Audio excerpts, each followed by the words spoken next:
Dev, kamu kenapa? Kenapa ya kak? Aku nggak bisa kayak orang lain. Siapa emang?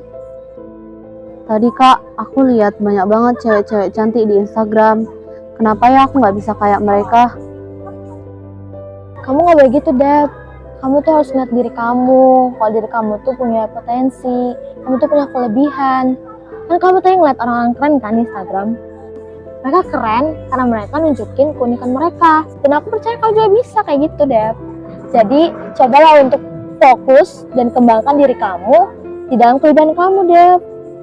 Ya kak, ternyata selama ini emang aku nggak pernah fokus sama diri aku sendiri, hanya fokus sama orang lain, dan aku nggak bisa nunjukin potensi yang ada di dalam diri aku.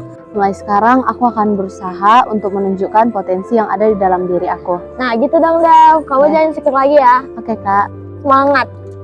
Udah yuk kita jalan ke sana. boleh? Yuk.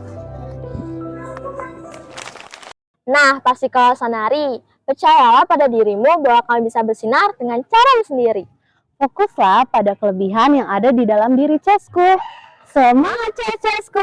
Oke, bye-bye!